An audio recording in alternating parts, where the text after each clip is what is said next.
Welcome back to the channel. My name is Steven. I'm a pharmacist. I own 52 units of real estate and I help coach people to buy their first multifamily deal.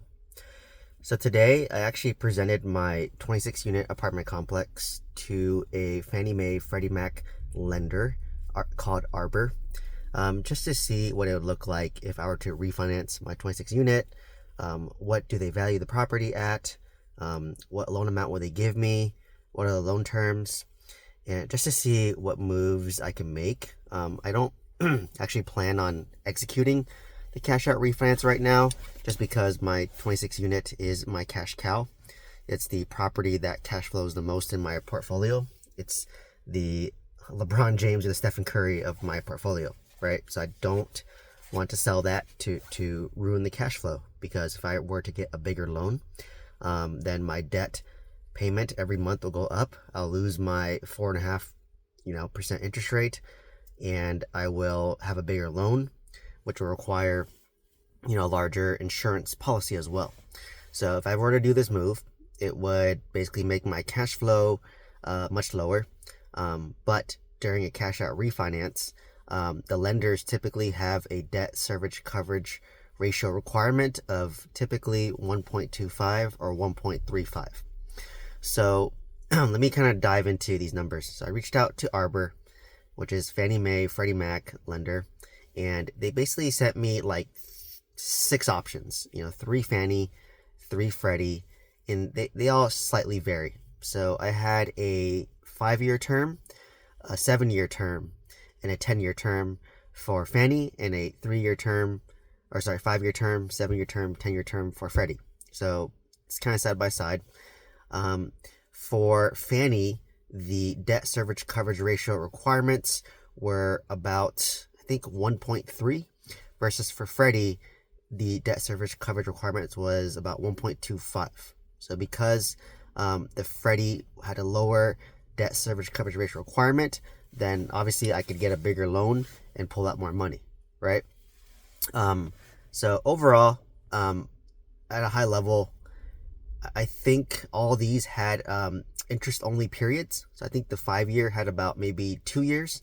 The 7-year had about maybe 3 or 4 years. And then the 10-year had like a 5 to 6 year interest-only period, right? So what's nice about interest-only is that it lowers your monthly payment so that you're just able to reinvest that cash flow or increase your cash flow, but you have no principal pay down, right? And to me, it's not a big deal, because in the beginning of the loan anyways, like most of your payments are going to like interest payments and very little to principal. So for example, I'll give you an example. For one of my apartments, I pay $2,600 a month, and out of that $2,600, only like $500 goes to principal, and the rest, the remaining $2,100, goes to interest. And it hasn't really changed, since I've owned this property for about 3 years out of the 10-year loan term. So to me, it's not really that big of a deal, but you could get $500 more in cash flow that you could reinvest into property, or you just can pocket that cash flow, right? So don't get too fixated on it, but just know that if you're doing interest only, your payments are going to be a little bit lower, right? Which is nice. For the Fannie product, they had a prepayment penalty, which was the strictest one, called a yield maintenance. So a yield maintenance prepayment penalty basically limits you from selling the property, limits you from doing a cash out refinance, limits your exit strategy. The point of the yield maintenance is to force you to hold onto the property and to the loan for the life of the loan.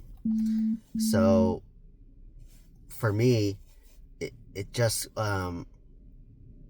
really looking at it. So if you take a yield maintenance loan, you have to ask yourself, okay, if I, let's say, get the 5-year term loan, or 5-year balloon loan, the yield maintenance can be 4.5 years. So basically, in 4.5 years, I'm forced to basically do a cash out refinance or sell the property, or do a refinance at 4.5 years. If I were to sell this property, do a refinance earlier than this 4.5 years, I'm going to have to pay a large prepayment penalty. So how the yield maintenance works is, let's just say I have a 4.5 year yield maintenance, and over the life of the loan, the total interest that you're going to pay, let's just say for easy math, is going to be $500,000.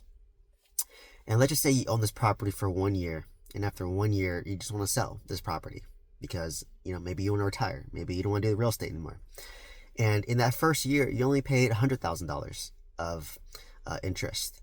So your prepayment penalty is going to be the difference between what they expect to own to get in interest through the life of the loan, which is $500,000, minus what you paid, which is $100,000. So when you sell your property, you cash out refinance your property, you're going to pay a $400,000 prepayment penalty. So like you said, this loan product, yield maintenance, it's going to lose flexibility, but you're going to get the best interest rates and the best terms as a trade-off, right?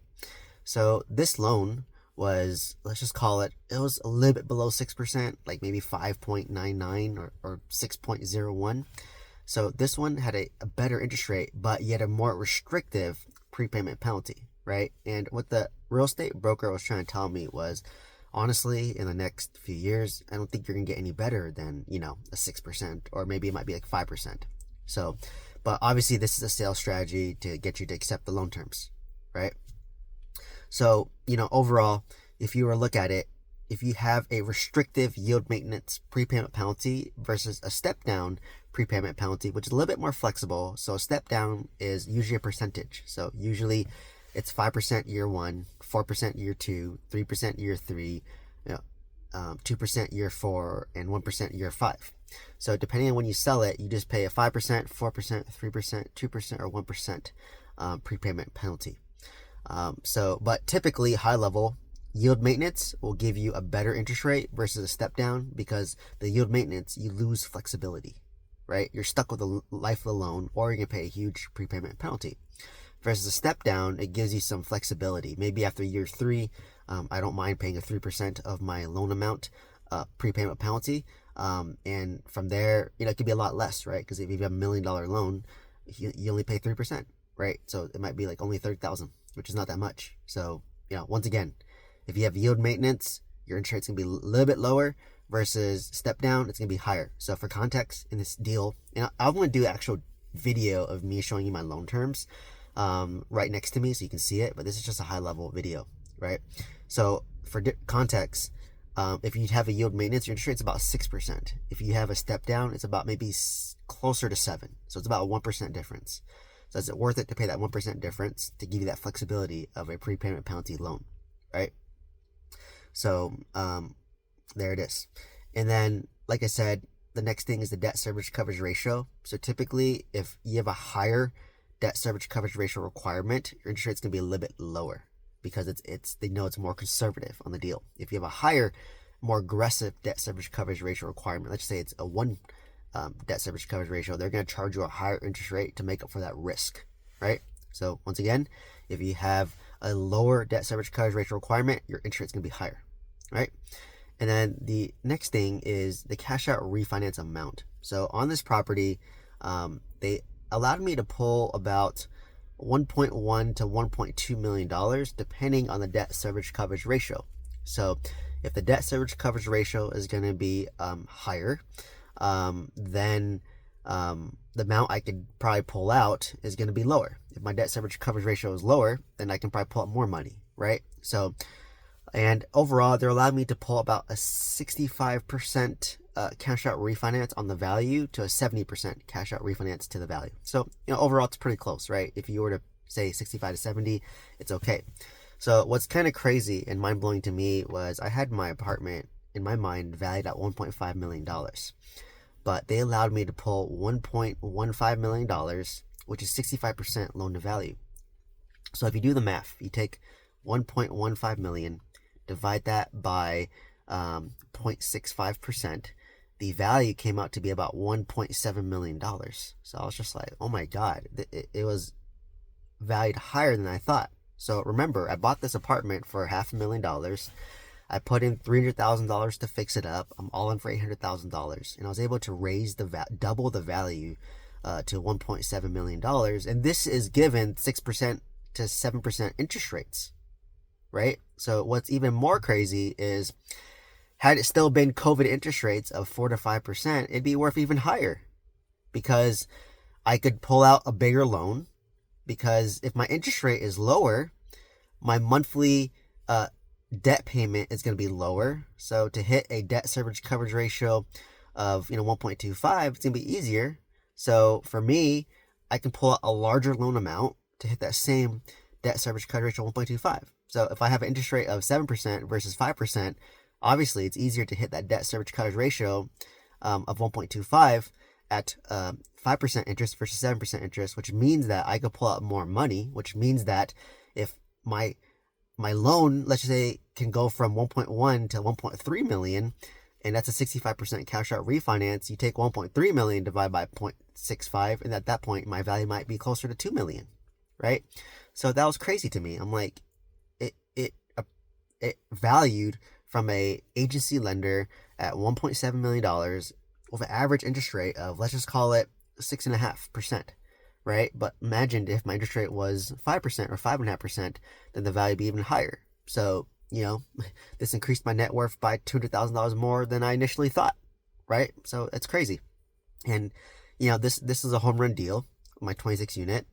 And, I it's going to be hard to find out a deal like this, right? But what's crazy is you just need one of these deals to really change your life, right?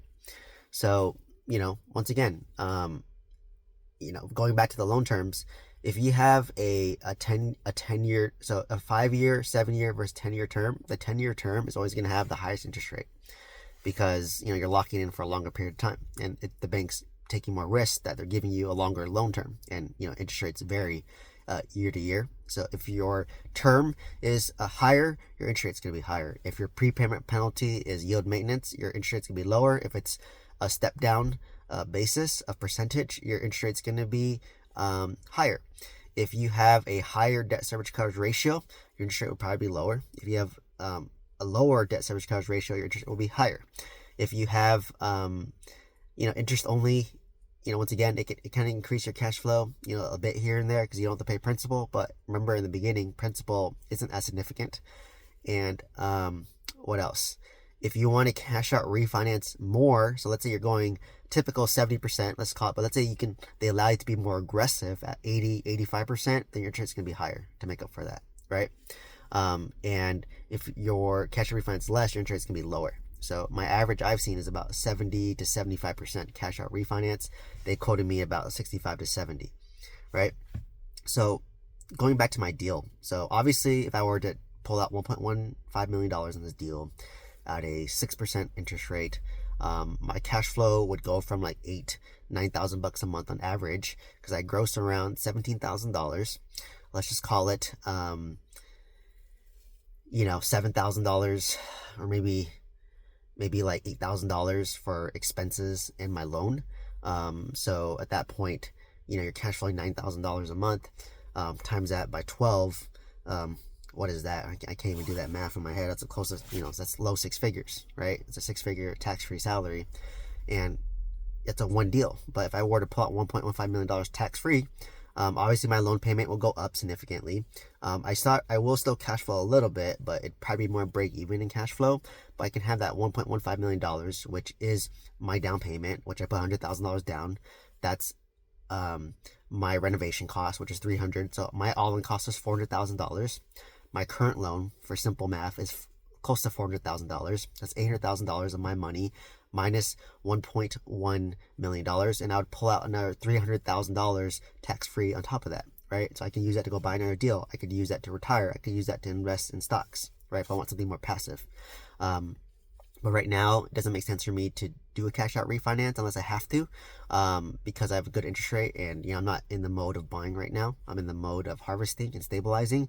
But obviously, if I wanted to go buy another apartment, I could pull out that $1.15 million, pay off my loan of $400,000, take that $700,000 and go use that as a down payment for another property, and that would leverage into another deal, right? With $0 in my pocket.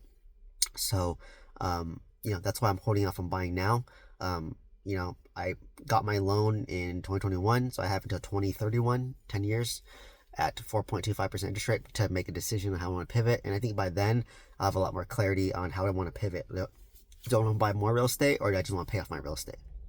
Right? Depending on my motivations, my situation, my kids, and my family. So anyways, let me know what questions you have. If you're interested in one-on-one coaching and mentorship, check out the link down below. You can send me an email as well. But once again, I'm going to do a deep dive of this video with a screen share so you can see the loan terms, and I'll do a deep dive into that so you can learn from that, right? So let me know any questions. Please like, comment, subscribe, and hope to see you in the next one. Thank you so much.